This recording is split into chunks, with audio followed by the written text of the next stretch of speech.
Hi, true avatars, and welcome to your weekly queer video game podcast. This is episode 66, and I am your host, Zoe Wild. I'm a transgender and bisexual woman, and my pronouns are she, her.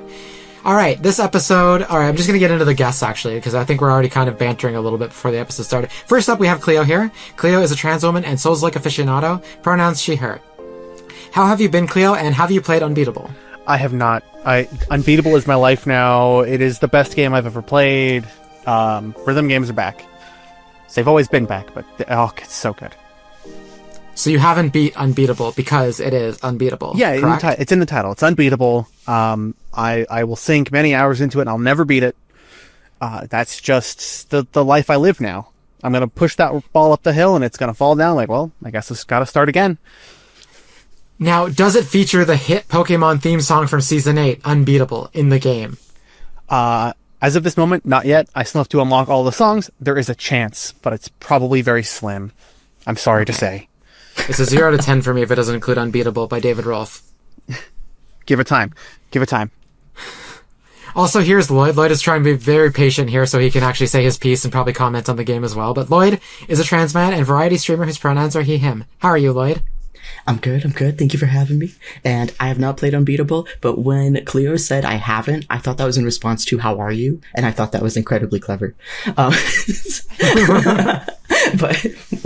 either way. I'm excited to play Unbeatable. I have not touched it yet. I've been bad, but. Did you pick up a copy? No, not yet. It's wish listed. I think it's on the Steam Winter Sale started today as of the time of recording. It started this afternoon. I think it is 10% off for the Winter Sale.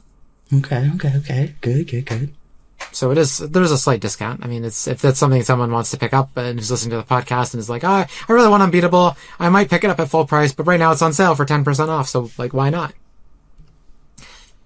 Lloyd's like, I know why not. I have no time is why not. Zoe, what the heck? I have to be really good. I have to be so good. I'll run to wishlist stuff, but I usually really quickly close everything if I've spent all of my money for games. Not that I have like an actual number, but I'm aware. It's kind of like a temperature gauge. It's like I'm aware of how long I need to stay away from a video game sale. But for me, it's a self-conscious guilt thing. I use IGN playlists to track my games I've played, the games I'm playing, the games I've put aside, the games I've put on my backlog. And I don't want to give the backlog number on the podcast because I'm embarrassed by the number. It's not as bad as some people's, people who've been on the podcast before, but it's not good either. So, yeah. I don't want to talk about We don't backlogs. judge here. No, this is a judgment-free podcast. This is a judgment-free podcast. If anyone wants to share their backlog numbers, I will not judge you. I don't want to be judged by my listeners because I know they're going to say, Zoe, what on God's green earth are you doing with your backlog? You have a video game podcast and you don't play video games. And the truth is they're correct. They're correct. I played 7 hours of Ghost of Yotei, Pokemon Legends ZA, Metal Gear Solid Delta Remake, all for the podcast episode we recorded it. Did I go back to those games? Oh, and Hyrule Warriors. Hyrule Warriors. Okay. Did I go back to those games? The answer is a secret. All right, that tells me everything I need to know. I've got an idea, I've got a hint, but who knows? Yeah, we'll never know the answer. We'll never know. It's true. It's going to be podcast lore till the end of time, the greatest unsolved mystery. Okay, let's get into the actual episode, because speaking of backlogs and games we're going to be adding to the backlog, I'm sure, next year, we're going to be predicting and talking about, not just predicting, but we're going to be looking ahead to 2026. We did this episode last year. It's the last episode of the year. It's going to be a tradition. But we're going to talk about the stuff that's coming out that we know for sure. We're going to talk about the things that might be coming out, and we're going to predict what might be coming out and what might happen next year. So, before we jump into all of that, I do want to ask a question, is how, just generally speaking, do you guys feel about 2026 from a gaming perspective? I'm sure from I'm trans in this world perspective, it's complete, a volcanic eruption. But let's talk about, gaming. Let's try to be let's try to be as positive as we can, even though the gaming industry is also imploding in and of itself. We don't gotta talk about the data imploding. It's fine. I think the gaming, I think it's in a a weird space. There's a lot of games coming out, but also I don't know if I'm really ecstatic for a whole bunch. Like, just looking like, am I excited for video games? I think it's in a weird spot, personally. Yeah. I definitely am feeling myself like falling off of like AAA games and like titles that I've been like, oh cool, there's another one of those coming out. And I know Zoe's gonna ask me for an example, but I can't. My brain cannot put you're good. put the things together. But and I feel like I'm going to be going more towards like indie stuff. We talked about it a little bit on a previous episode, but like I'm looking at like Humble Bundle choice and stuff like that. And so like for the future, I'm starting to see like I'm hopeful about like more community driven indie support. So that's what I'm leaning towards. I'm excited for that. I'm excited. Well, you are in luck. You're in luck because there is a lot of that coming next year. Yes. Especially queer indie support. Like, it's going to be good. The AAA space is where I think we're going to see the implosion. I forgot about a game I'm excited for next year, so I'm adding it to the show notes that you guys can't see because I don't send you the live document because I'm kind of a bitch that way. God, you hate us. Do I have to censor really bitch? I guess we're going to find out on YouTube, right? If we get this video demonetized whenever I monetize the podcast. Your past 30 seconds, anyway. it's fine. It's your past 30 seconds, That's it's fine. true. Is it? I thought it was the first 10 minutes now. I don't know. I don't know the rules. They change it every week. I don't know anymore. You can add some of our banter before we record it if you want. Oh, is that 10 minutes? I've thought about it, but I don't want to throw you on the spot, Lloyd. I feel like I don't want to hunt you like a... What did you say? No, I'm Being fine. hunted for sport? You're an innocent forest creature being hunted for sport? Sorry, I'm cutting you off. No, you're good. You're good. I actually thought we were recording at the time, so that's fine. But yeah, no, we were recording, but that was just to get us kind of going. I wasn't going to use that. I was just like, let's hit record so we know where we get our butts in gear, you know? Yeah. I have two parts in me. One of them is the one that hears what people say, takes what they say, and is a little more logic based. The other one constantly thinks we're being hunted for sport, and if I don't catch that one, it takes over my nervous system. Mm-hmm. Yeah, that one is running. I guess they. That one is running my brain at this point. Your brain? Yeah, my brain. Probably yours too, maybe, but my brain's specific. I'm not in your brain, so I don't know who's running your brain. But my brain is cooked. They could be doing double shifts or whatever. Yeah, could be. Yeah. I'm just imagining like this little version of you, Lloyd, in like bushes to the side, and then Zoe's popping out with like a big game rifle. Like, there you are. Dance. Why am I the one hunting for sport? Wow. Okay. You're now hunting I have Lloyd my for guest sport. view me. So whenever I go into the Discord and ask who's available, everyone's like, "Oh, hide from Zoe now." Everyone jump. Oh no, it's like a big game hunter. All right, we're going to continue the banter after this, but I do have to ask a few quick favors of my listeners and my audience, True Avatars. If you like this podcast, please leave a comment, rating, or review on your preferred podcast platform. I can speak. Spotify has ratings and comments, while Apple has reviews. Engagement like comments, ratings, and reviews helps to grow the podcast, and a growing podcast means a happy podcast host who's forever happy and fulfilled. They enjoy listening to her ramblings, which creates an infinite feedback loop of more podcast episodes and more growth and more happiness. So please go leave a comment, rating, or review. Also, if you're watching the video version on YouTube, please like this episode, leave a comment, and don't forget to hit the subscribe button, as well as the notification bell, so you're the first to know when a brand new video drops. Also, please follow True Avatars, a queer video game podcast on social media. There are accounts on Blue Sky, Instagram, Twitter, Threads, TikTok, Facebook, and did I say Instagram? I feel like I said, I probably got all the ones in there. It's fine. At True Avatars is the handle. And you can also find the podcast on the official website, trueavatarspodcast.com, no spaces. And remember, this is a weekly queer video game podcast, so check in every week. I'm to bring you news, interviews, and updated discussions that are relevant to queer gamers, so you have a safe space to check in on the world of gaming from a 2SL LGBTQIA+ lens. Alright. Let's jump into, looking ahead to 2026 here. So, we talked about indie games, so let's talk about indie games first. How do we feel about that? Feel free to click into any of the links I included in the, and they'll be in the show notes as well. But feel free to click in any of the links to see if any of these pique your interest. I'm gonna go through them briefly, but I don't want this to be a big listicle, so I'm just gonna kind of name games, and if people are interested in anything we have to say about the games, or they just want to look at the list, they can go into the show notes. I feel like that's probably the best, most, streamlined way to do this. Otherwise, we're going to be here for hours just kind of going through games. But anyway, there's a bunch of games that are supposed to come out in 2025 that are still not out yet. It's possible they'll still make it either before or after recording or the release of this podcast, but I do know over the span of December 8th to 12th, there was, I think, 8 total games that were like, we've talked about on this podcast, indie games, queer games, that were released in that span of time. And I was just like, every day I was getting multiple emails. I was like, did y'all not coordinate? Y'all need to coordinate, because I can't keep up with this. I'm happy you're releasing. I am, but I can't keep up with this. Anyway, it's good they released though. Like, I'm happy. Like, I'm always in favor of more queer games than not, but I also want them to get their time in the sun. And it's hard when they all release within the span of 8 days. And also one of those games is unbeatable. So, Yeah. And Skate Story, by the way. Also Skate Story. Oh, so there's Skate Story and Unbeatable in there. It was like on the 8th was Skate Story, and I think on the 12th was Unbeatable or something like that. And it was just like, I still can't. gotta play skate. Oh God. Oh, I gotta go. I don't have time for this. You reminded me of Skate Story. Oh, I gotta go. I'm so sorry.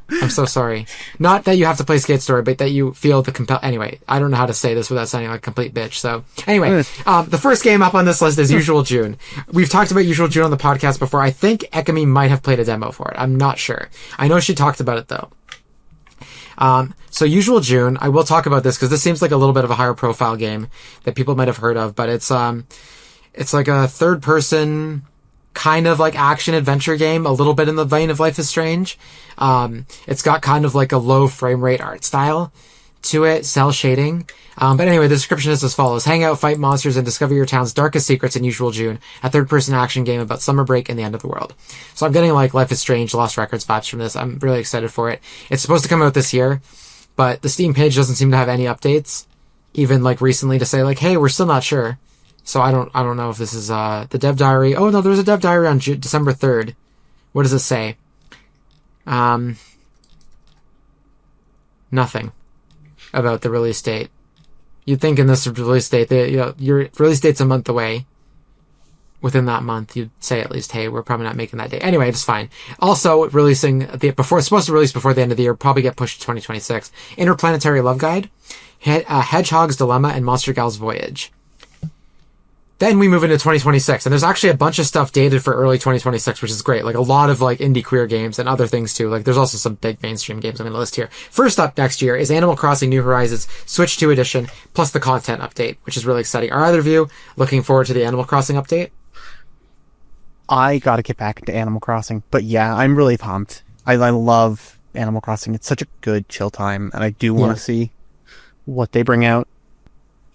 Yeah, I'm trying not to make eye contact with any Switch 2 stuff because I don't have a Switch 2 and I don't want the compulsion to want a Switch 2. But Animal Crossing is good. You can't go wrong with it.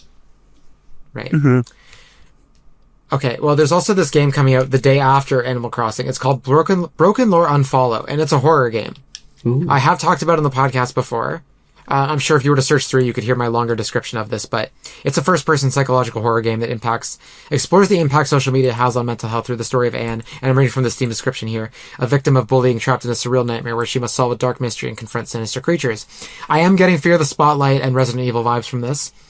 Wow. And it does have the LGBTQ plus tag on Steam, which the other Broken Lore games do not have that tag. So I feel like Anne might be possibly sapphic. I think there's a possibility there that there might be a sapphic element to her bullying. Maybe she's bullied because she's gay. I'm not sure if that is, and it's a triggering thing. I don't know about it, so I can't give a trigger warning. Cleo, about a week and a bit after this game comes out, another game that you play the demo for, Steel Century Groove, is coming out on January 28th. Oh, yes. I'm actually really excited for that. I need to pick it up when it comes out. Can you just give a brief... sorry, go ahead. No, go. Please, go for it. I was going to ask you just to explain the game a little bit, because you played it, you know better than I do. Yeah, the Steam page does a better job than I'm about to. But you participate in mecha dance battles. It is a RPG rhythm game where it's sort of like Pokemon in a way. In the demo, you go on a route, you make eye contact with other mecha pilots, and you have to dance battle. And you commit millions of dollars of property damage to some pretty fun beats. That's the dream. It's great. It's a lot of fun. There are different powers and abilities you can activate. What was it? The mech I had a charge meter that when you filled it up, you did more damage to the other mech and got more points, and had abilities based off of that, and that was pretty fun. I think it's worth checking out. Well, it's coming out January 28th. And then next up is January TBA. It's dated for January, but there's no actual confirmed release date in January, just that it's aimed for January, is Laugh Track. And I do believe Ekami was the one talking about this. Mm-hmm. Yep. Unfortunately, I know a little less about it, but the summary is as follows. You're now the lead writer for Juno's World, a perfectly normal sitcom in which nothing strange or horrible happens ever. Choose your scripts, decide what characters to build relationships with, and keep those audience ratings high, or get cancelled in more ways than one. Welcome to Must See TV. And this comes from Fiction Factory Games. They're a very cool bunch of people. I think they follow the podcast on Blue Sky, which is nice. We've had a couple interactions. This is a game I'm looking forward to, although I think Ekami will probably have time to get to it before I do. I think is the way it's probably going to go down. Because late January, I'm going to a wedding. So I probably won't have time to play games much while I'm going to this wedding overseas, but it looks like a good time, and I really like this description. And there's this cute picture of a hamster that says, he's like, big buggy eyes, and God has forsaken me, which is the look my dog gives me every time I walk by her and don't give her a million pets and attention. So, any thoughts on Laugh Track before we plow forward here? No, it looks good. I remember the demo, I think, was shorter, but it was impactful. So if I remember right, it really makes you not feel bad for your choices, but your choices have some weight, or the narrative has some emotions to it. So I'm looking forward to hearing more about that. Yeah. Yeah, I'm not sure if that's going to be my type of game, but I want to hear more about it and hear what more people think before I should try the demo, truthfully. I just haven't gotten around to it yet. Poor Cleo. Every time we mention a new game, she's like, oh god, I have to go play that too. Like, Cleo, it's okay. You don't have to play every game. No, I have to. No, I can't be on. Hey, I gotta go. Next up on February 4th. So the actual first episode of this season already debuted, I think this week actually, but Fallout Season 2 has premiered. Excuse me. It's going week by week though, and the finale airs, or I guess streams, on February 4th. So I'm counting it as a 2026 release date thing, just to kind of mention it. Was there any promotion in Canada? Sorry to cut you off, but locally for me, we didn't hear about it until the day before the first episode dropped. Maybe we weren't paying attention, but there was no promotion for it. No, I haven't seen any promotion. To be honest, I've been very head down outside of the podcast work and some gaming. But if this helps you, I'm pretty sure The Last of Us Season 2 ads for when it started streaming are still up in all the bus stops near my house. Gotcha. If that gives you any indication for where we are in queer television adaptation advertising. Non-existent. Yeah. I listen to a lot of stuff, so I have inevitably heard about the show and knew it was streaming. I just never got around to watching it.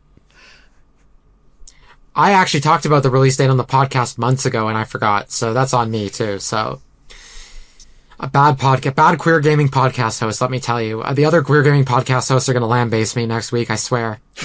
Oh wait, there aren't any. Not right now, anyway. Hopefully there are. If there are, I don't mean to crap on them, to be honest. If there are, reach out. Let's be friends. We're not competing. I think we should. There's space for all of us if we all exist. But as far as I know, I'm the only one doing this weekly, and specifically for queer gaming. Anyway, on February 12th, which is the week after, Mario Tennis Fever comes out. You're probably thinking, Zoe, Mario Tennis Fever? That's not a queer game. That's where you're wrong. It has Yoshi and Birdo. And Birdo is canonically transgender. And Yoshi has to be transgender in some way. Because he's a dude that lays eggs. I mean, it doesn't get gayer than that. So... I'm here for it. Logic is sound. Yeah, it checks. I agree. Perfect. I'm glad we can all agree on that. I'm very excited for the baby mode, where it's like an RPG thing, kind of like Golf Story. But basically all the characters become babies, and I think they have to go do things to kind of grow up as part of the story, play tennis matches. What I'm hoping, though, is that every character in that mode is babified, because Mario Kart World did not have a Baby Boo, and I would really like to see a Baby Boo. What I'm scared about is Baby Birdo. Is Baby Birdo going to be pre-transition Baby Birdo?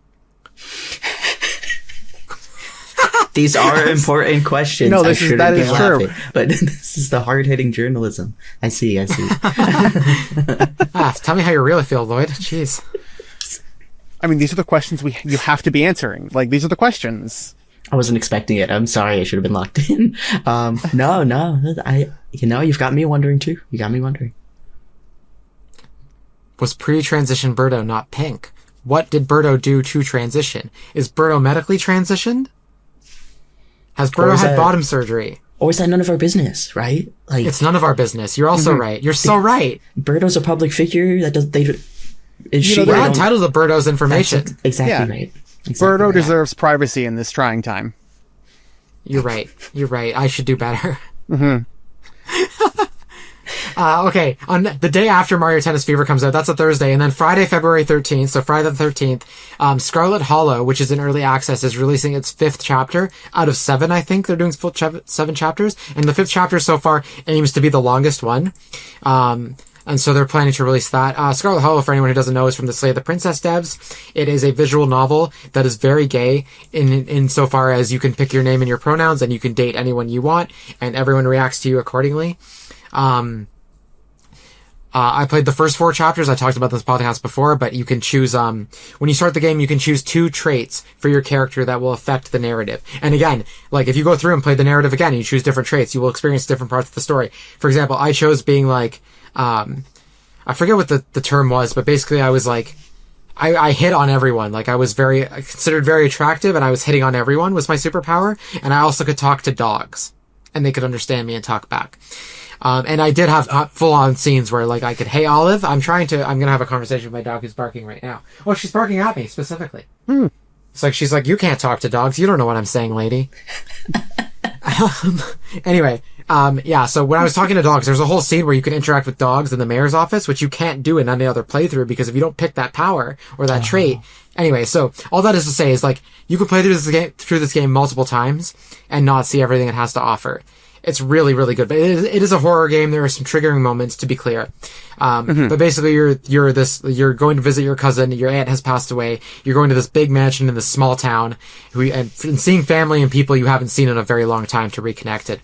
Weird stuff starts going down in the town. It's great. It's really good. If that's your jam and your horror games are your vibe, it's like spooky horror. It's really good. I think you should play it. It's awesome. And it's not finished, but, like, it's the kind of game that had an effect on me. I will remember everything about this game until the next chapter comes out, and the next chapter after that, because it really stuck with me.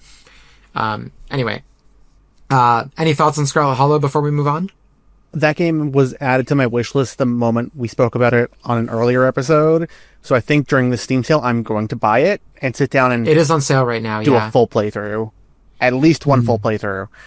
So, Yeah, and when I'm you finish your so first excited. playthrough, it lets you go back in for, like, a new game plus sort of thing, where you actually get, you get to pick 3 traits. But I think that's cool. there's something to do with, like, you can't, like, I think there's, like, a downside to it as well. Like, they debuff you in a way. I can't remember how, but they're like, you get 3 traits, but you can't maybe you can't affect certain things, or I don't know. But, or maybe, like, it doesn't affect your main playthrough or something like that. I can't remember, but I am going to go back in for a second playthrough. I just don't have the time, but I would like to try it with every trait, because I was really, really into this game. Also, I feel like I'm the only person on Earth that didn't like Slay the Princess, unfortunately. It just wasn't for me. Not a bad game, just not for me. But if you're one of those maybe if there's one other person out there who didn't like Slay the Princess, and you're like, oh, I don't know if I like Scarlet Hollow. I loved Scarlet Hollow. Completely different from how I felt about Slay the Princess. So, like, don't write off Scarlet Hollow if Slay the Princess wasn't your jam. I think I'm the only person on Earth who didn't like it, though, so that's fine. We won't crap on Zoe in the comments, for sure.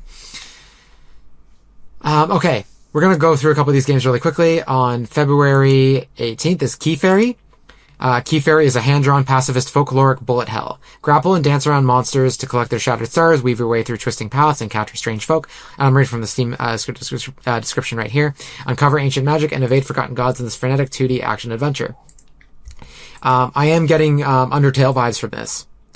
But the bullet hell obviously makes it quite a bit different. But it looks like Undertale, like, stylistically. Like, it looks like Undertale, with a little bit of, like, a pink, like, the 3D blue and red effect you used to see in movies and stuff. Yeah. It looks like that if it was only the red kind of, like, jarring it a little bit, the image.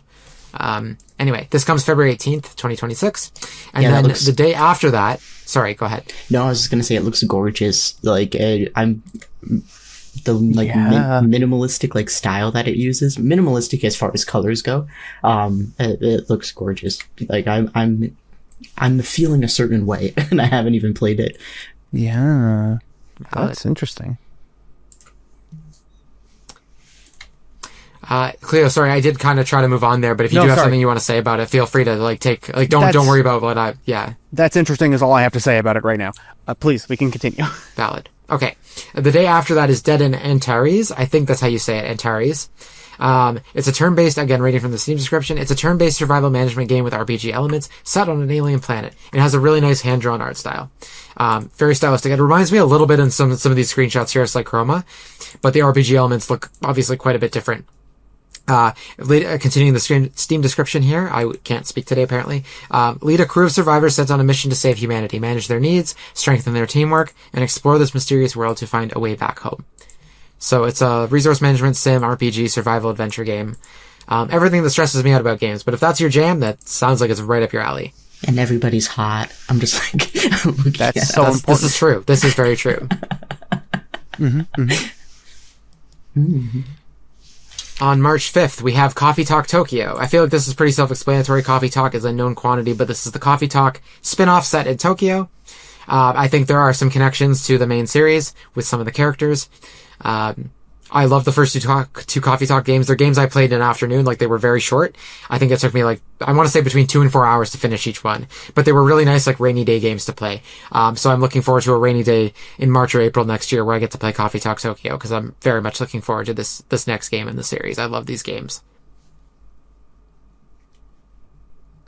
Don't everybody talk at once. Okay, the same day Coffee Talk Tokyo comes out, I'm sure this game is going to overshadow anything that comes out that day. It's Pokemon Pokopia. Pokemon Pokopia is the Animal Crossing-like Pokemon game. It's actually more akin to probably Dragon Quest Builders, but I think people are getting Animal Crossing vibes from it, and that's probably what's going to draw people to it. You're basically region building as a Ditto in a human form. The human form creeps me out, but I think the rest of the concept looks amazing. The only thing that makes me really salty about this game is that the physical copy is a game key card, so I don't know how I'm going to buy this game, but I think I want to play it day one. And I also predicted the week before it got its release date announcement that it would either come out on February, I think the 27th or 28th, or March 5th specifically, and I was correct, because Zoe is very smart, she's very intellectual, she's hip and with it, and you should listen to her podcast. I hear it's great. Poor Lloyd is dying of laughter here. I've heard good things about it, yeah. I think this is the least likely game I'm going to play next year. Well, it's on Switch too, to be fair. There we go. But no, I'm glad it brings joy to the people it brings joy to, but I take one look at that humanoid Ditto and I'm filled with a rage that I can't explain. Me too. Me too. Honestly, me too. But I think we're the only people on the earth that don't like this Ditto, Lloyd, because everyone else seems to be very, very excited for this game. So why does in a way that I cannot understand. Why does it have to be a person? Does he have to do taxes for the farm? Why can't it transform into the Pokemon it needs to make the move that it's using? I don't understand why it needs to be a person. And yeah, the tax thing, maybe because it's building a region for humans at the end of the day, it needs to file its taxes. I mean, taxes. What's its day job? Does it have a degree? Can we hire this Ditto?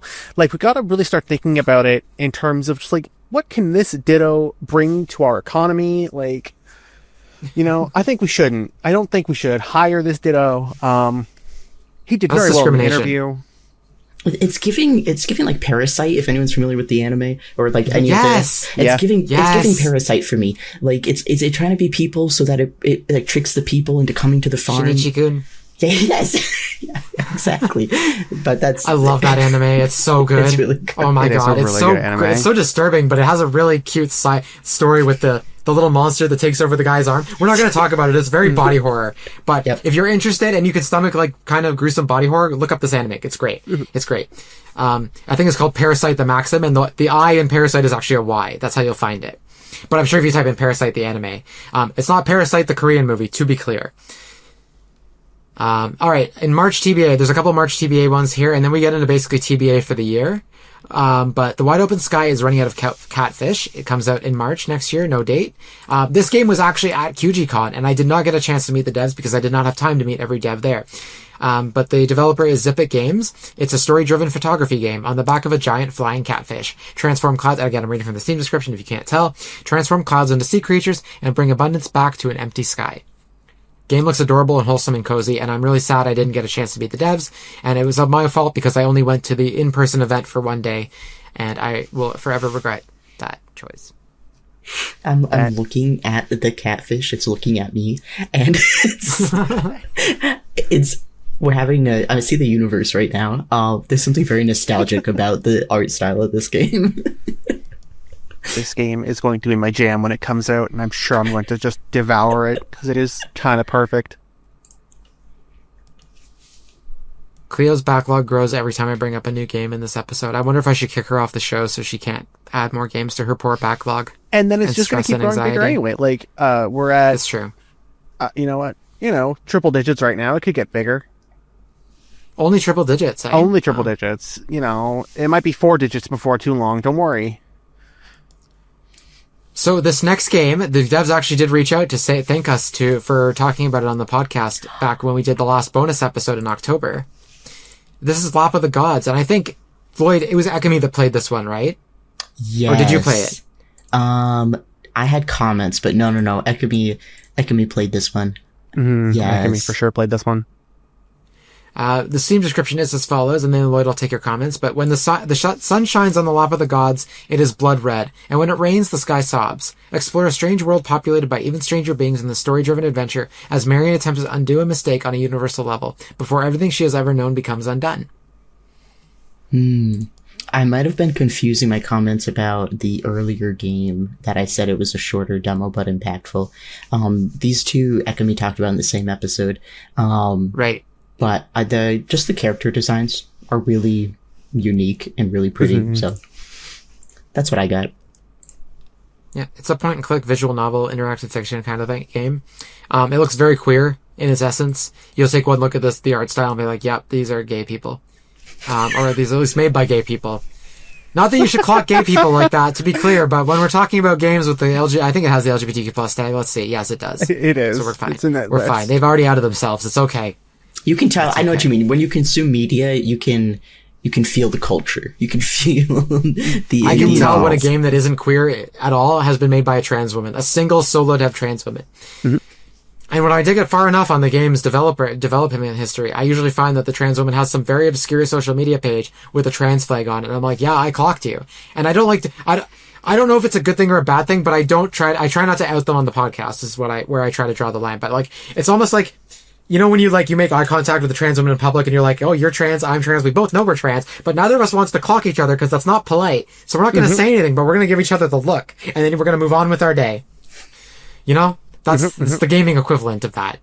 So, a game that is out in the very open, like this game is very, very, very, very, very, very, very gay, is building relationships. And Tanat, if you're listening to this episode as we talk about this, I want to know where your game is because you said 2025 and you said something went very wrong if it was not 2025 and I'm giving him a hard time. He's been on the show before, back in episode, I want to say 42, he was on as an interview. Go listen to that.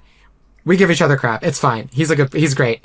He should also take all the time he needs to make the game because the game is going to be wonderful when it comes out. But building relationships is the game where you date other houses. You are a house dating houses. It looks great. It has an N64 PS1 era vibe to it. I think there's still a demo. Yeah, there's still a demo. It's great. If you're playing the demo in English, you cannot leave the demo when it is done. That is a fun little detail we learned in the episode where we interviewed Tanat Buzayengul. You can't leave the demo? There's no exit button. He didn't have time to add it. Okay. You're living there now. Technically, there are more important things. So, I get it. Yeah, that's... Yeah. But now you can just build relationships forever. You don't have to do anything else. Yeah. It's a great demo, though. You should go play it. It's very, very, very queer. I feel like there's like some kind of joke I saw he was making a joke in the game he posted a screenshot of, and it was something like, are you a roof or are you a basement or something like that? I was just wondering how you queerify houses, like a modular romance, and that's how. Okay. It was something like, yeah, are you like a top floor? Are you a bottom floor? Are you like a roof or a basement? I can't remember what it was, but it was something like that. And I was like, this is very on brand for Tanat, and this is very on brand for building relationships. I'm here for it. I'm like a veranda. I like it. I'm a doormat. Dang. Okay. I'm not actually. Sorry, I just wanted to make the joke. All right. Next up is another game we've interviewed the dev for, is Frame of Mind, A Game of Thoughts. This is also dated for Q1 TBA. Building Relationships is Q1 TBA. This is also Q1 TBA to be announced. No set date, but just Q1 2026, which is the first 3 months of the year. Frame of Mind, A Game of Thoughts is another point-and-click adventure. The vibes are significantly less humorous. It's a game about mental health. It's a game about abuse and other things. again, it's a little too heavy to get into in this episode in depth, but I did interview the developer, Beta Lars, behind this game back, and I want to say it was episode 44 that I did that interview, and I highly recommend playing the demo if it's still available. I'm going to check, see if the demo is still available. It is still available. I recommend going to check out the demo, and I recommend going back and listening to that episode because it is full of great insights from Beta Lars. All right, I'm going to blow through a few of these because I don't know too much about them, but I do want to highlight that they exist and for people to go listen to them, to go find out more about them if they want to. There's a game called Hungry Horrors. That's Q1. This is all Q1 TBA. Hungry Horrors, Find This Pixel Anomaly, Feline Forensic, and the Meowseum Mystery. High Times, Dating and Cooking Sim. That's the donut, like, it's coffee talk with donuts, which I'm very hyped for because I'm going to have a box of donuts beside me, though, while I'm not playing this game because I will otherwise... Anyway, I have a unhealthy addiction to donuts. It's bad. Like, I got donuts today, and I bought, if you're Canadian, you'll know this, I bought a box of Timbits, which are Canadian donut holes. The walk was only 10 minutes. I bought 10 donut holes. They were gone before I reached my house. Oh, hell yeah. They don't last. They're so easy to just like, oh yes, here's one, here's another. It was like air. I was like, is it Patrick in SpongeBob that he vacuums up the, like, yeah, that was me with the Timbits. Yeah. Which one of you ate my Timbits? Yeah. I just want to say I hate the rest of that joke. It's so fat shamey. Like, you ate all my food, now I'm gonna starve, and it cuts to his gut, and I'm just like, it's so vividly drawn. I'm like, why did we have to make this joke? Anyway, the rest of the joke is fine. Just that one part of it, I'm just like, iffy on. Anyway, also coming out Q1 TBA is Neo Junk City and Messy Hearts. Another pretty big AAA game here, although Nintendo would probably call it AA, is Tomodachi Life Living the Dream. Before we talk about the game itself, I want to talk about when I think it's coming out, because Nintendo has 2 undated games for spring, and these games are also dated for autumn in Australia, which means they're aiming for between March and May, because spring in the Northern Hemisphere goes until the end of June, but autumn in the Southern Hemisphere goes till the end of May. So I think this game is both Tomodachi Life and Yoshi and the Mysterious Book, which is also a queer game because it has Yoshi, are either... One of them is going to come out March 26th, and the other one is coming out April 30th. That's my prediction. I'm pretty sure that's when those games are going to come out. They could be a week or 2 off, but I think those are the dates. You can lock those in now. When I'm correct, you can come back and say, Zoe, you are a goddess. Please, let's pray to you now. No, I'm kidding. Don't do that. Don't do that. I don't need to become the next, whatever, weird religious cult. Anyway, Tomodachi Life, Living the Dream. I'm really excited for this game. It's like an Animal Crossing game if Animal Crossing was full of me's and absurd. Do you guys have thoughts on this? I've only seen clips of Tomodachi Life, and every clip I have seen has made me burst out laughing because of its just pure ridiculousness. Like, don't be Vegeta, don't be Vegeta. It's Vegeta. What's happening in this game? I don't understand. It's amazing and beautiful, and I don't get it. I really love it. Yeah, you might have more context than I do, because everything I've heard about Tomodachi Life has been through Zoe. So... Well, speaking of the information through Zoe, I'm going to reiterate the same thing that might make this game queer, is that when the first game came out, you couldn't couldn't do gay marriage in the first game. And Nintendo said, we're very, very sorry, we'll get you next time. And I haven't forgotten, Nintendo, I've been waiting 10 years, even before I came out of the closet, I've been waiting for this. So if there's no gay marriage in this game, I swear, I won't do anything. Because Nintendo, what am I going to do? And then again, the other game is Yoshi and the Mysterious Book. I have very little to say about this. It looks like a very child-friendly game. It's a Yoshi side-scroller like you're used to, but Yoshi is completing a version of the Pokédex that is just like random Yoshi creatures. Sounds cute, I'm in. Yeah. It sounds boring, I'm not in. May 26, 2026 is Paralives. This game actually has a date. It does have the LGBTQ plus tag. According from the Steam page, Paralives is a life simulation game about building homes, lives, and bonds. It's basically The Sims. Ooh, yeah. I like the camera angle on this. It feels like a weird thing to comment on, but a lot of the stuff from the Steam is kind of like a 2/3 or like a, I don't know. Like an isometric? It's very 3-dimensional, the kind of like in between angle they're picking here. It's kind of cool. Yeah, that's a neat... I like that art style. Yeah, it's kind of cel-shaded. It looks like a modern version of The Sims. Yeah. More detailed. I feel like Sims is intentionally like kind of low poly, more so low poly. But yeah, if you're looking for a good sim game, this game it comes out. It's early access on May 25th actually. I said the 26th. Oh, it's May 25th. I was wrong about that. Okay. And then Q2 2026 is Sucks to Be in the Sticks. This is another vague release date here. An interview with a vampire from a decaying post-Soviet town. This is from the Steam page. A cursed life simulator. Scrub floors, brew moonshine, follow strange routines that drink blood as your sanity unravels. The world is broken. Can you find out why? It's a vampire sim game. Ooh. Okay. Ooh, Seems like something this would be Lloyd's jam. Yeah. I love really cute but dark stuff. I don't know how to better describe that, but this looks like that perfect amount of like grungy, but also slice of lifey. I don't know, but I do. This is right up my alley. This looks like it might go to some very dark places, and I'm very much into that. I love the name. It's so clever. Sucks to Be in the Sticks. Mm-hmm. It's one of those names without context. You're like, why is this a sentence? But then you think about why it's called that. And like, obviously, vampires that live like in the boonies. Like, it's great. Of course. Great title. And what I love about the title too is it's also implying a degree of self-awareness and a degree of like, not goofiness. It's actually giving Night in the Woods type energy. Oh, yeah. And I loved that. So, yeah. I found out that game was also developed in Toronto recently. I did not know that, and I thought that was really cool. Yeah.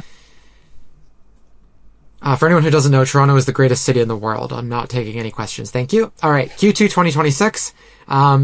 Super Mario Bros. Wonder. This is another game we don't know when it's coming out, but I think this is going to be later in the spring. I think this will probably, maybe even around time for the Mario movie, but Super Mario Bros. Wonder Nintendo Switch 2 Edition plus Meetup in Bella Bell Park. This game is queer because it has Yoshi. The game already exists, it's already out, but this is the Nintendo Switch 2 upgrade, and also it has like a multiplayer DLC that looks kind of lame if I'm not like gonna lie. Like, I think it looks kind of weird, but if people are excited for this, more power to you. Alright. What else do we have here? Also, for early 2026, the Steam Machine, the Steam Frame, and the Steam Controller are all supposed to come out. I think Steam is probably gonna balk a little bit because of the price of RAM going up. So I guess we'll see how that goes. We also know that in the second half of the year, Deltarune's Chapter 5 should be coming out. Out of 7, I think, chapters, so. After that is like stuff that's dated for 2026 but has no specific release window or date. And this is where we can kind of dive into a few of these because I think there's a lot of AAA stuff in here. But first up we have Pokemon Champions, which is basically taking the battle stuff out of the main games and giving you just a battle game that's both on Nintendo Switch 2, and mobile. So if you don't have a Switch or a Switch 2, guess what? You can play this on mobile as well. Oh, that's what that is. Yeah. I had no idea. For anyone who doesn't know, it's going to have all the battle gimmicks in it. Like, you're going to be able to battle Mega Evolution versus Terrestrialization. For anyone who doesn't know Pokemon, that probably sounds weird. But if you know anything about Pokemon, you're like, oh wow, we get to actually like live like the anime now, which is great. So. Next up is Tomb Raider Legacy of Atlantis. That is the remake of the OG Tomb Raider, and finally her boobs are not triangles, which is great. So. Alright, nobody speak at once, please. Also up next. What happened was I wasn't on my list, so I was like, where is it? Yeah, I was kind of like, oh, yeah, I added that today. Sorry, I added that today, yeah. So all my thoughts went out the window. I didn't realize this, but I saw a Blue Sky post that's saying that, or maybe it was a Twitter post that was like, Tomb Raider is a queer game because it has a huge queer fan base, which I didn't know. So I was like, I should probably include this because it seems relevant. Yeah, that checks out. I mean, I didn't play it, but I feel like anything that's retro and has been around for long enough, and especially if it has like some sort of like, not that Tomb Raider's creepy, but I could see it. So what you're saying is Half-Life is a gay game? Sure. Yeah. Yeah. Honestly, if you haven't played the original Tomb Raider, that game is dark. Like the original, because what is it? It's the fate of Atlantis. Lighting-wise dark? What? Oh, Tomb Raider. The lighting is dark? Oh no. Tomb Raider, The Fate of Atlantis, in the PS1 game, Atlantis is a fleshy nightmare. It is all flesh. The walls, it's truly horrifying, the implications of Atlantis being like a living thing and you're just inside of its guts. That's on This the game PS1. just shot up to the top of my wish list. I don't think they're gonna do that in the remake, but everyone really wants them to. That would be like my life would be complete if we got like high definition, fleshy Atlantis. I would die happy. I was just thinking a lot of like We older get games could 4K get fleshy Atlantis. Sorry, Lloyd. they could get away with stuff because the rating just automatically like the what's that called, like ESRP maybe is already low. Yeah. Or, like it can get away with more when there's fewer pixels is what I'm trying to say. So Yeah. Right. yeah. Like they did something later on, like they did like a anniversary edition, kind of had some of the elements but not everything. It wasn't the best, but I really want to see fully. Did they remove Fleshy Atlantis in that anniversary edition? They kept aspects of it. My cam is there. They kept aspects of it, like you fight a version of Laura. This has been out so long, so I'm not worried about spoilers. A version of Laura with. Wait, hold on. Before we say spoilers, remember that there's going to be a lot of people playing this game next year who've never played it before because of the remake. So maybe Fair we enough. shouldn't spoil it. You know what? The fleshy Fair. Atlantis might already be a pretty big spoiler. Maybe Maybe I'll note that in the... Everywhere I look Go on Twitter, everyone is sharing, like, we want to see this. Everyone's, like, sharing comparison clips of, like, PS1 Atlantis and, like, Anniversary Atlantis. And they're like, we gotta see this. And Hyde, we gotta see this. Please. Oh, cool. That's valid. Mm-hmm. I'll still put up a spoiler warning anyway, just in case people aren't tuned into the social media sphere of things. But that is good to know. The Fleshy Atlantis makes me want to play it, to be clear. So, next up is Neverway. This is basically the anti-Stardew Valley. You're basically, like, it's Stardew Valley if Stardew Valley was, like, bleak and horrifying and you were cursed to farm. I'm in. I'm gonna make my partner play. It does have queer dating in it as well. You play as a woman, to be clear. You can't choose your gender, but you play as a woman and you can date the other women characters. So, and I got that confirmation directly from the devs earlier this year. Also coming out next year is the Fallout 4 Anniversary Edition on Switch 2. It's already out elsewhere, so don't worry if you're like, Zoe, that came out. It did come out everywhere else. The Switch 2 version is coming out. And I know all you gays listening love your Switch 2s. Present company not included. So, yeah. The gays, especially trans women. I know y'all bought one. I can see you through the screen right now. I know your trans ass bought a Switch 2 because I bought one. Also coming out next year is Fear Effect 2 Retro Helix. It is a port of the original Fear Effect game. Fear Effect 2, rather. They did the first game this year, and it looks like the second game is coming next year. Ikuma, The Frozen Compass. This is an indie game. It's basically an adventure game where you play... I think it has a co-op element to it, but you basically play as a human, and you have a sled dog, and you're kind of like exploring the very cold world around you, like the Arctic almost. It does have local co-op. And, it has the LGBTQ plus tag on Steam. That's so pretty. It looks very charming. Yeah, it's so pretty. Yeah. The light effects in the Arctic. Oh, okay. It looks like a AAA game. Like a AAA game. Yeah, that game's on my list now. For sure. That looks gorgeous. As it should be. It should be on all these games should be on everyone's list, to be clear. You should wishlist everything, even if you're not going to play it or buy it, because it does help the devs, even if it's not your jam. To be clear. Next up is Scott Pilgrim EX. I believe Wallace Wells is in the game, and that just qualifies it immediately as being a queer game. But it's basically the spiritual successor to the Scott Pilgrim game that came out when the movie came out. Also, another spiritual successor to, I think, I want to say Thirsty Suitors. Let me double check this. Outer Loop Games. Let me check here. Yes, Thirsty Suitors. The team that made Thirsty Suitors is making a game called Dos Divas. This is from the Steam page. Battle an evil fast food empire in the spicy narrative turn-based RPG. Two sisters and their upgradable spirit mech cook delicious meals, fight corpos, build up your reputation with local communities, and reconcile with loved ones. Not sure if it's going to be queer, but I am giving it the benefit of the doubt because it came from a team that made another queer game. We also have Cyber Paradise. We have Will Follow the Light. Band Together. I don't think Band Together is going to make 2026. I don't want to add pressure to the devs, but they did say it was possible it might make end of 2026 when I interviewed them literally like 3 or 4 episodes ago. I think episode 63 is the episode where I interviewed the Band Together devs. Go listen to that episode. It's great. I don't think the demo is live right now. I assume I think there's going to be a demo next year, and I think you should play it because it is great. It is a first-person point-and-click adventure game, not adventure so much, but puzzle game where you are basically trying to figure out why these queer books are disappearing off shelves, like mystically disappearing off shelves. It's great. I played the demo at QGCon. It's really fun. But we're not going to rush the devs to get it out for 2026 if it doesn't make it. Same with all these other games. Mm-hmm. Speaking of games I played at QGCon, there was also Love in the Time of Spellphage. Sorry, I'm kind of steamrolling here, guys, but I need to get through this fairly, or we're going to be here forever. As Love in the Time of Spellphage. I also, in the episode 53, I talked about this. I interviewed the devs. I played the demo. It's a 1-hour spellpunk adventure, narrative adventure about pandemic, wizards, and first love. It's very much a vibes game. You're going to be having a lot of conversations with people. It's got a very late 90s internet vibe to it. Creatures of all sorts. It's not like humans. It's, fairy tale creatures, beings. Not fairy tale so much, but fantasy kind of elements to vibes to it. But also very much like the mundane and everyday aspect to fantasy, which again, we talk about in episode 53 and episode 55. So go check those out. If you're curious about that. Virtue and a Sledgehammer. We talked about this last week. No, 2 episodes ago. Which is the game from, the team that made, oh my god, why can't I remember the name? Looking it up.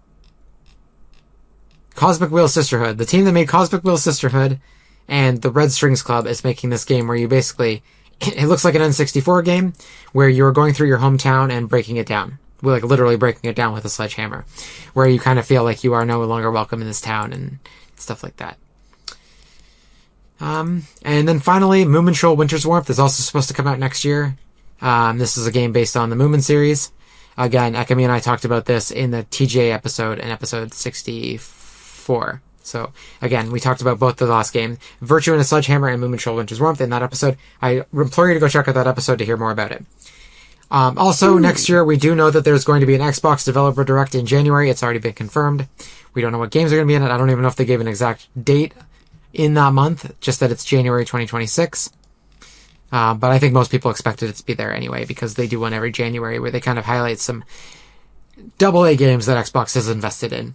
So, also some non-queer highlights. Stop me if either of you want to talk about any of these as I kind of blow through them, but we have the Halo 1 remake, Saros, Star Wars Galactic Racer, Resident Evil Requiem, Monster Hunter Stories 3.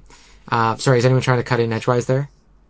No, I was thinking about saying something about Saros because I'm so excited about that, but I don't know what to say. I think Lloyd is too, right? Yeah, I'm excited about that one too. Yeah.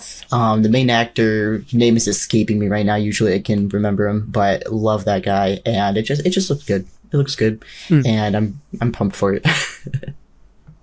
Okay.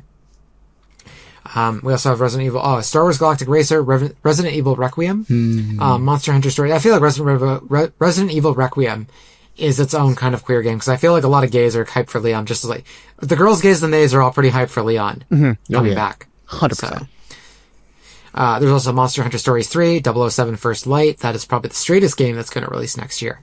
Marvel 1943 Rise of Hydra, Wolverine on PS5, Orbitals, which is the co-op game that's like Switch 2 exclusive. It looks like an 80s style anime. Was revealed at the Game Awards. Planet of Lana 2, Children of the Leaf. If you haven't played Planet of Lana 1, it is basically if Horizon, Zero Dawn, and Inside had a baby.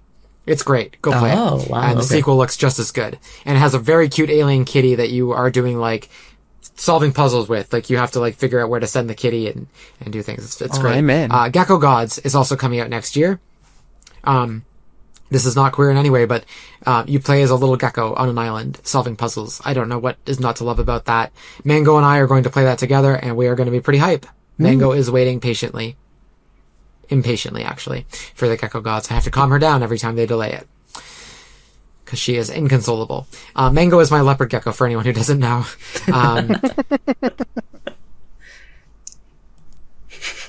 It was just an actual mango you have around, like Wilson style. Just like a fruit, yeah. Wilson. Mango! Mango!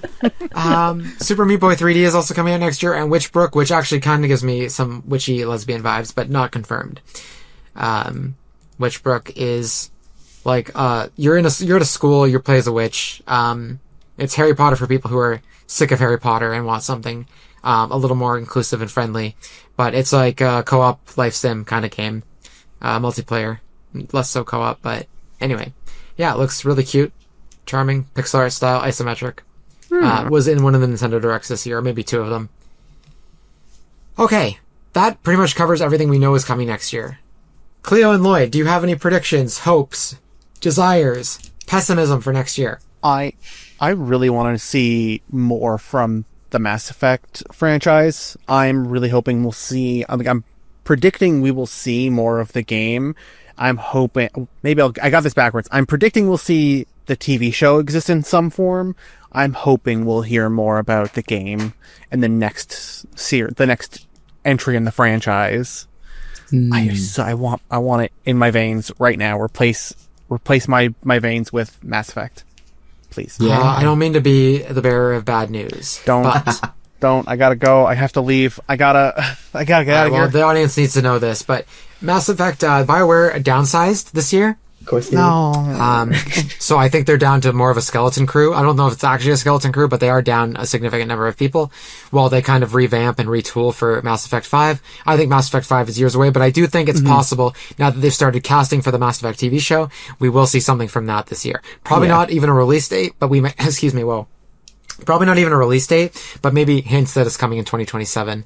Late 2027, I feel like it's going to be very effects heavy, and it's going to be the kind of show that each season is going to take a few years because it's sci-fi and very effects heavy. That's my hope. I hope, well, maybe we'll see something. Maybe they'll drop like a teaser and like 2027 trailer. I know that's like such a shot in the dark. Cleo's just like, give me something. I need something. Just give me something. I need a hit of Mass Effect right now. I need it bad. And if not that, Dragon Age, which is never going to happen ever again, and I just gotta get over that. There's a snowball's chance in hell of Dragon Age getting anything this year. Don't ruin this for me. I gotta believe. That should be a hope. There you go. Yeah. Man, this is my hope. Good. Those are kind of the big things. Nice. Yeah. For me, I touched on it a little bit earlier, but just a lot more indie action, a lot more community support in indie games. I think a lot of people in the gaming sphere are just like burnt out over the big name companies, especially all the stuff that, like Xbox and Microsoft, all the price increases that's been going on, the payment processor stuff that's been going on. I think video games have priced into a luxury point that people are over. And if they're not over it, it's out of necessity that they're over it, just because it's unaffordable. So I'm seeing a lot more indie. I'm hoping that there's going to be a lot more indie support. I couldn't remember the 3-letter acronym. What's it called when a game is like a free it's downloaded independent of a like Steam or like Epic Games, or it doesn't have a storefront attached to it? Yeah. I couldn't remember what it's called. I didn't know there was an acronym for that, but I know what you're talking about. You're talking about, is it like DRM free? Yes. Okay, I wrote down DRT, and I was like, I don't know what the that is, but yes, that one. That's the one. Okay. Yeah, DRM free games. Yeah, I feel you. So I was like feeling out. I was like, that would be really cool if there's like a little bit more support for that. I know why storefronts, like it's like a little bit easier to get out updates to everything, but there's with like the payment processor stuff going on. So it was like, I was like feeling out a little bit more like, grassroots sort of, gaming culture. And then another thing I'm thinking of for next year is if there's no, AI generation sort of, official like rules and laws and stuff that go into place, I think it's going to be more community based how it's policed. It's going to be more people, telling each other or on social media or, and I could see we can do that. I think we can, keep holding that standard because the industry, I think, is going to keep pushing that. But I think if we keep up with it, we can keep supporting artists. And so that's what I'm seeing. Yeah, a lot of game devs, like lead devs at like companies and like CEOs at like not major studios, but like very popular studios that are a little bit smaller, making AA games and stuff like that. Like, I don't know how you would like class Larian, but the Larian CEO has been going off this week talking about stuff, and people are like responding, either agreeing or disagreeing, and it's kind of making me take stock of who's saying like no to AI versus who's saying yes. And at first it seems like, well, we just want to use it for concepts and stuff, just to get the ball rolling. And then they start getting more aggressive about it, and then you realize, like, oh, they actually want to really rely on AI. Yeah. Which, of all studios, I didn't expect to hear it from Larian, but apparently there's a lot of other stuff coming out about Larian, too, that's just, like, not good. Yeah, that's incredibly disheartening. That's sad to hear. I hadn't caught up on that yet. Yeah, I've been following that stuff on Twitter, and it's just like, oh no, wait, my favorite oh no, what's going on? And it makes me worried for Divinity. I really hope that doesn't. I know it. That trailer looked really cool at the Game Awards. That trailer was everything I ever wanted, and I loved it. But hearing that game is not coming in 2026. Sorry, go ahead. Oh no, that's 2028. I would imagine at the earliest. Yeah. But that makes me, seeing those comments made me so disheartened. And if it does come out sooner, then that makes you, like, paired with the AI support stuff, it kind of makes you feel a certain way. And I feel like right now, in, like, the timeline of everything, is when you're going to start seeing people thinking it's okay to speak in favor of it, thinking it's okay. And you're going to see people really coming out with their true feelings now. I feel like before, like earlier in the year, it was a little too soon, but now I think we're going to start seeing a lot more of this, and it's going to be sad, but we're going to know. We're going to have the information we need, so. Yeah. I have some predictions for next year, some good, some bad. One of them is going to probably be very surprising, because I feel like a lot of people will disagree with me and think it's way too hopeful and optimistic, but first one up is, this is probably a pessimistic prediction, depending on how you feel about the fourth game, but I think Life is Strange 5 is going to get announced and released next year. Probably announced in the spring, released in the fall, like the other two Life is Strange games that came out, 3 and 4. But the rumor on the street is that 4 and 5 are contracted by Square Enix together, and Deck 9 is wrapping up the Life is Strange 5, and the studio might close after that. Because apparently it's not going too great, if you believe the rumors, if you believe devs who have been talking.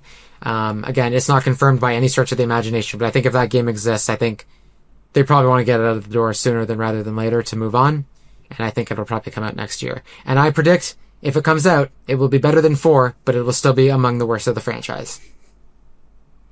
Dang. I think that's a pretty fair prediction if what you're saying is true. As much as I don't want it to be true, that feels like an accurate assessment of the situation. It could be a 2027 game, but I suspect if it was kind of developed in conjunction with the fourth game, which, again, when the fourth game was originally leaked and that ended up being true, they did mention that a game after that was also in development, I think, as well. Like, every time a Life is Strange game leaks, the following one also leaks with it. Like, I think when True Colors leaked, they mentioned the fourth one, and when the fourth one leaked properly after the third one had come out, they mentioned the fifth one. So, I don't know if there's another. I don't think Life is Strange 6 is going to get made, but unless Life is Strange 5 is really good and it sells gangbusters, and Square Enix goes, oh, actually, we want to continue the series, but I think the series has kind of run its course, and Lost Records is probably going to take up the mantle, at least with the next game. So.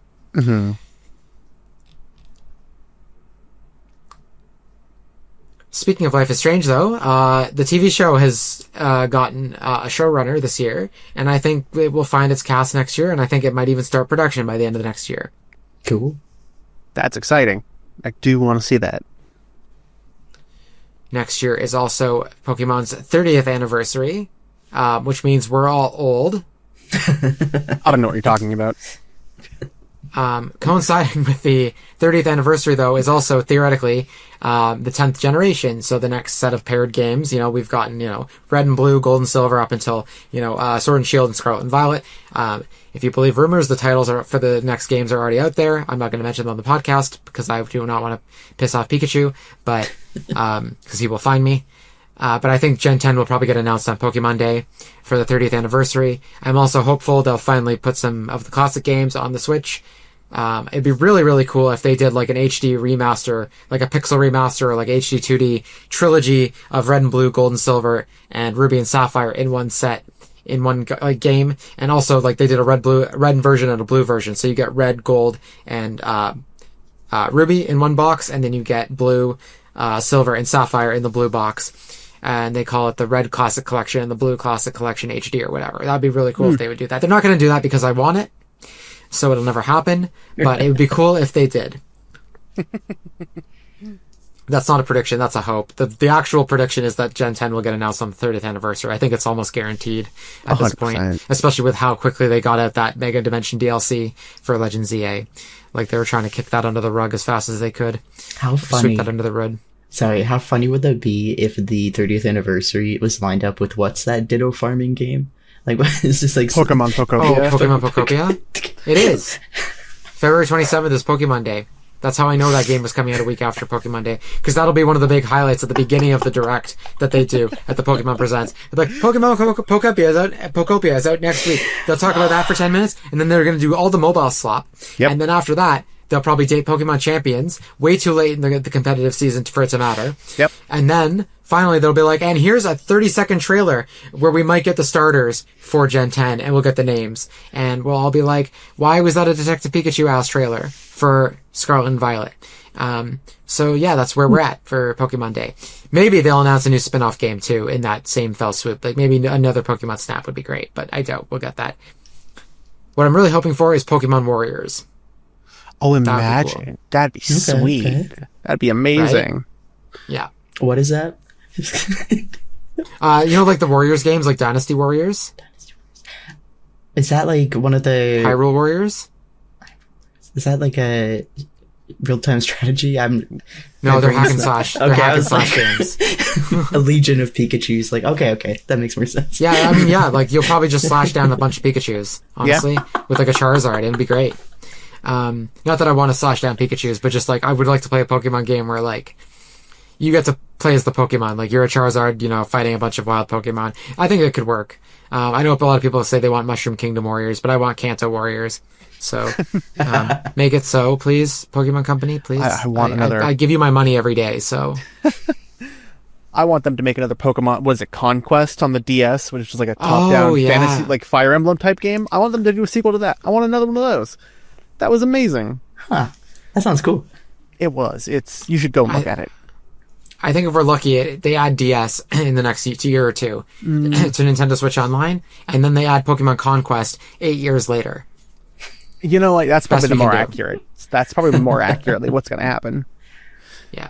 And they'll yeah. tease Pokemon Conquest as coming. Sorry to cut you off. They'll tease it on the launch day of the Nintendo DS, like, Switch Online expansion. Yeah. And then they'll be like, yes, Pokemon Conquest will come one day.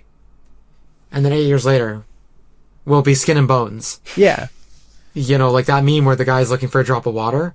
And it'll be like, Exactly. Nintendo, please, just Pokemon Conquest, please. Yeah. Nintendo will be like, no, best we can do is Mario Party 4. The best we can do is a Pokemon Or whatever themed Nintendo calendar. DS Mario Party game there was. Yeah. Sorry? I was gonna say the best we can do is a Pokemon themed calendar or whatever the Nintendo Yeah. Direct reveal was, and like, On the Nintendo Today app, we now have the Pokemon theme. Great. Themed calendar. Thanks. It's all Pokemon- Pikachu's. Please enjoy. Pokemon Sleep too. Great. Great. Pokemon Great. Smile too. The teeth brushing app. I forgot that was real. That was probably not the motion I should have done for tooth brushing. I'm so sorry. Okay, here's my good prediction. The Saudi Arabia Public Investment Fund buyout of EA with Jared Kushner is canceled. They can't afford it. okay, I'm manifesting that for 2026. okay, I like that. okay. I like that. I wish I had more to comment on it, but I No, agree it's- with that completely. No notes. Yeah, Like, everyone's just on board with that. Like, yes, please. All right, I'm glad we're in agreement. Finally, I have a couple. Not finally, I have three more predictions, but one of them is kind of confirmed already as of today, actually, because there was a leak from Jason Schreier about something. But first, I'm going to talk about Netflix is going to close its deal with WB Games and launch a proper, dedicated AAA gaming venture, with the intention of competing with Xbox Game Pass. Like they'll use the Warner Brothers gaming assets and teams to jumpstart that. Here's my other prediction. Sorry, I actually lied. There's another prediction. Announcements and releases for AAA games are going to show further signs of slowing down after all the layoffs and increased development time on games that have not been canceled. You're going to see maybe a lot of announcements next year, but very few game releases, I think. Like, I think everything at the TGAs, it'll be lucky to come out next year. For sure. It'll be interesting to see. I'm inclined to agree with you, but I don't know when the AI bubble is going to burst. It's going to sometime in 2026. I just don't know when. I think we might see a lot of AAA games that are really buggy if they don't go through proper QA. But yeah, I could see that. Yeah. Sorry, I just want to go back to the Netflix deal, but with WB. Is this where we get the Nemesis system to finally come out of hiding? Yes. Oh. Yes. I doubt it, but what like, a timeline. Oh. What a Imagine. timeline where Netflix is the one that brings this to the rest of the world. Can Right? you imagine? they're like, everyone use it. We're giving up the copyright. Go make games with it. And everyone's Well, like, it's a patent, right? How long do patents last? 10 years, 20 years? There must be a deadline on this patent, like an expiry date. oh no, it's too long because it's so good. I did a lot of research into it, and something happens. For some reason, 10 years was on my radar. I can't remember what it was, but it has something to do with if you don't use it in X amount of time. But it is soon. It's soon. Okay, good.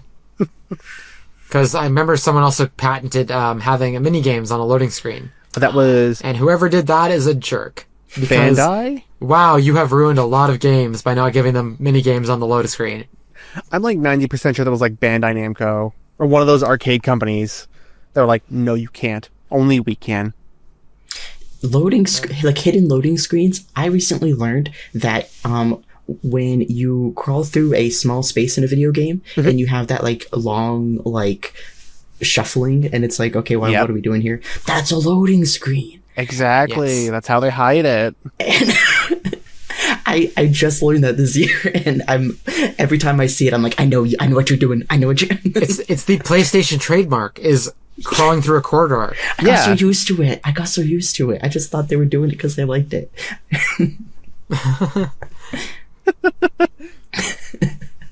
At least they make it mildly interesting now. True. Doesn't count as a mini game, I guess. Hang on, I gotta get on the copyright for that. The patent for that, where is it? Hang on, just don't look at me right now. You can make a lot. This could be the start of something wonderful. Yeah, everyone will hate me. I got it. I'll make all the money. Cry into your dollars. Like Exactly. Scrooge McDuck dive into my money pool. All right. I do want to go back as well to the announcements and releases for AAA games slowing down. Especially the release part, but I think also the announcement part. We did hear that in the last couple of days that, and this comes from Video Games Chronicle, that I found at least anyway, that hardware sales and physical game spending in the US just had its worst November in 30 years. So literally the last November before that had this low a sale, or sales for hardware specifically, was 1995. So I believe it. that's believe grim, and it also, like, it's not surprising that console spending is finally slowing down now that the Switch 2 is out. The people that wanted it, those early adopters, have it. I think it's going to be kind of a weak holiday season in comparison. I don't know if Nintendo's going to meet their goals. If anyone's going to meet their goals, it'll be Nintendo. But Xbox has got to be dead in the water at this point for console sales. Absolutely. Oh, yeah. But also interestingly, though, is that apparently also from Video Games Chronicle is that global games revenue in 2025 is expected to grow. Let me just see what the exact number is here. 75% compared to last, or 7.5% compared to last year, according to analysis. Maybe that's games spending, like, that's like actual, like, games, not consoles. It could be a situation where people who already have the console and they're already in are spending a little bit more, because games, at that point, it's cheaper to buy a new video game than it is to go out, right? So that might be partially part of it, but I don't know. It's going to be interesting. What I'm interested in is if that includes like microtransactions and stuff, because I've been seeing the past like 6 months or so, a lot of MMOs are starting to lock in on the free to play model, but also like making it a little bit more attractive to drop a couple dollars here and there without it being super slimy, at least in my opinion. So I could see that having like really like wedging its way into making some money, because I can think of Warframe. Warframe's a free game to play, and I've been playing that quite a bit, and I put enough hours in, and they give you a daily login bonus, and one of the chances is a 75% off in the store to buy premium currency. And I waited until I got that, and then I dropped money. So like I'm very curious if that figure is in it, because, traditional gaming, or just games that you would drop the $60, $70, $80 to play, I don't see that going up next year. But if it's including like any purchases that have to do with gaming, maybe. Yeah. Its figures found that, this comes from the article, that Battlefield 6 generated the most revenue on PC this year so far, followed by Schedule 1, Arc Raiders, Monster Hunter Wilds, Borderlands 4, EA Sports FC 26, Repo, Oblivion Remastered, Civilization 7, and Dune Awakening. Which is to say, yes and no, Lloyd. Yes and no. Interesting. Okay. 'Cause some of those are single-player games that are like, you buy once, and others are like, yeah, buy this next costume because it's available now for $200. Mm-hmm. Yeah, is Ark that one that's recently kind of blown up? Is that the one? Yeah. Okay. Yeah, Yeah. I could see that then. Okay. All right, 2 more things here. The first up is, I originally had written here, Intergalactic: The Heretic Prophet will get a 2027 release date announced next year. It seems like the game is actually going to make, because apparently, according to Jason Schreier, they're trying to make an internal demo for this game Oh. right now, and they are currently undergoing crunch at Naughty Dog. And people are worried that if they're already crunching now and the game is still a year and a half away, because they're targeting mid-2025, 2027, that they're worried that the crunch is only going to get worse as the year goes through, as the year continues. Oh, no. Next year. So, Jason Schreier has given the Gaming Leaks and Rumors subreddit a gift article. I will link that gift. I will not link the gift article. I will list the gift article, or link it in the show notes. Join the Patreon for Exclusive Patreon content. Join the Patreon to watch me lick articles.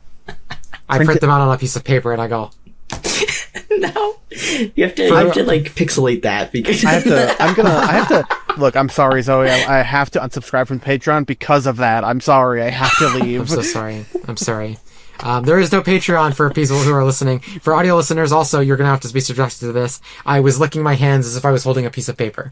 I got it. Yeah, no. Very attractive gesture that Lloyd and Cleo cannot contain themselves. All right, I have one more prediction. FF7R3, so Final Fantasy VII Remake Part 3, will get a January 2027 release date sometime next year. And marketing will ramp up, because that's when the 30th anniversary of the original game is, so I think it's going to be a January 2027 release date. Yeah. But we are almost out of time, so does anyone have any final thoughts, predictions, anything that they want to say before we wrap up for the year? I'm really hopeful and excited to see what comes from video games. There are a lot of games I'm excited for that I haven't even seen gameplay of. I'm really hoping we'll see more announcements come out through the year. I mean, of course we will, but I'm hoping we'll see more hopeful and uplifting news compared to what it has been. Yeah, me too. And I'm hoping that the Steam, what is it, Steambox, Steam Computer, Steam, I forget the name of it. Steam Machine? Steam Machine. I'm hoping that... The Steam Cube from Nintendo. Get a handle on it. Oh, it's perfect. All of the stars are aligning that if there's any chance that it's sub $1,000, that's gonna handle the consumer problem with RAM, so you can't build your own personal computers. It's gonna deal with all of the physical price increases for other traditional consoles. That's something that I'm a little bit hopeful for. But no, I'm hopeful, especially for indie titles next year. So yeah. Yeah, I really hope the Steam Machine is. I hope the Steam Machine is under 1,000 Canadian. Also, that would be best. But I think at this point we might be lucky to. I think it might be around anywhere from $1,100 to $1,300 Canadian. I think it's going to be more than the average PC, unfortunately.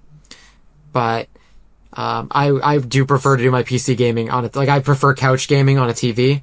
I don't hate PC gaming, but I would prefer the PC be on a couch. Or not the PC itself, but you get what I'm saying here. Yeah. So that's why I have my Steam Deck. That's why I'm hoping the Steam Machine will also be able to play a lot of games too, just out of the box. Because there's a lot of indie games I would like to continue playing that are early access, or by teams that can't necessarily optimize because they don't have the teams or resources to do it. And having a PC is always good for that, but I would like to kind of say goodbye to PC gaming with an actual PC at a desk and a mouse and keyboard next year. It'd be nice, but we'll see what the Steam Machine is priced at. Yeah, that's gonna be the big concern. If I can get rid of this Xbox and replace it with a Steam machine, I 100% will. I think the whole world is cheering with you there, because Xbox has kind of been crapping the bed lately with their support and confidence in their console. Yeah. And also pricing people out of buying it. So anyway, obviously this is a bit dire, it's a hopeful but also kind of dire note there. The industry is kind of in a weird place right now, but I just want to say, on behalf of the podcast, if you've been sticking around this year, or if this is your first episode, or you came in through halfway through the year, if you listened to the podcast at all this year, I just want to say thank you. This has been a great year. I've enjoyed doing this, even when it's been stressful. I haven't had time necessarily to cover everything.